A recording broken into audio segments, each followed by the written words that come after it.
15일이죠. 지난 15일에 사건 당일에 지하 공간의 악몽이 또다시 재현됐습니다.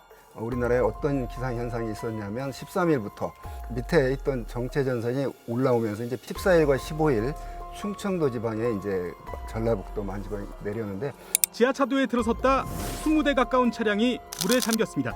처음에 이 경계 경보는 04시 10분이지만 심각 단계에 넣는 것은 06시였습니다.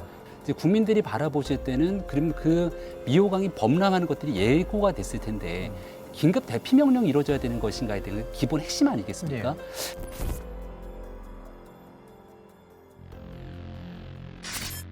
하천 시설물, 즉 하천을 횡단하는 교량이라든지 제방이라든지 이런 부분은 홍수 통제소에서 직접 통제 명령을 내릴 수 있는 그런 권한이 있지만 도로 관리 사업 주체는 고속도로는 국토교통부에가 있고 국도는 지방자치단체장이 있기 때문에 일차적으로는 이제 충북도와 그리고 청주시에 있다고 보여지거든요. 근데 지금 서로 뉴스를 보면서 국민들이 굉장히 분통이 터지는 건 충북도청은 충북도청대로, 청주시는 청주시대로, 흥덕구는 흥덕구대로 서로 자기 책임을 떠넘기고 있지 않습니까?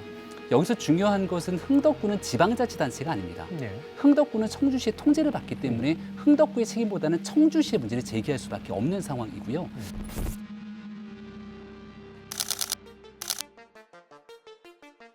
중대본에서는 지시를 내리는 거고 이게 지자체가 이제 실행을 하는 거잖아요. 그러니까 중대본 같은 경우에 예를 들면 어디가 지금 산사태가 위험하니까 여기를 이제 예찰을 해라. 그리고 뭐 도로가 이제 침수 피해가 우려되니까 통제를 하라. 이런 것들이 이제 중대본에서 이제 하는 거란 말이에요.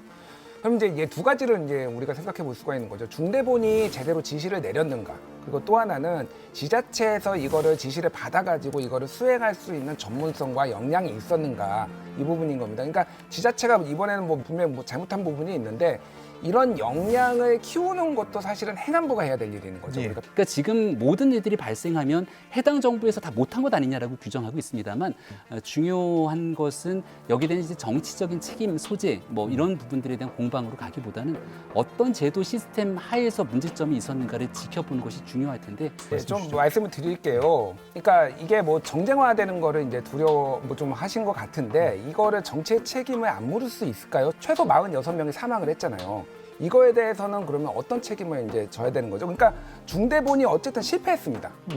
결과로 우리가 판단을 해야 되는 거잖아요.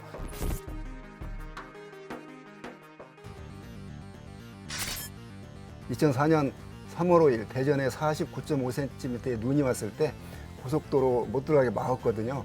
그걸 부수고 들어가, 왜냐하면 지금 금방 가면은 되는 문제다 이래가지고 그걸 부수고 들어가가지고 꽉 막혀서 2, 3일간 고생했잖아요. 이렇게 국민들의 의식이 이제 그런 어떤 재난과 관련돼서 어떤 안전 불감증 이런 게 횡배해 있기 때문에 기후변화로 인한 그 자연재해로 인한 피해가 연간 25조 달러 정도, 우리로 한 2경, 3경 정도 되는 건데요. 기후 위기로 인해서 지금 일어나고 있는 극한호우라든지 앞으로 우리가 기후 위기 속에서 이제 이런 현상이 더 빈발할 것이다. 그렇기 때문에 그러면 어떻게 할 것이냐, 뭐 올해 또 넘어가면 끝날 것이냐, 이제 이런 데 대한 검토가 필요하다고 봅니다.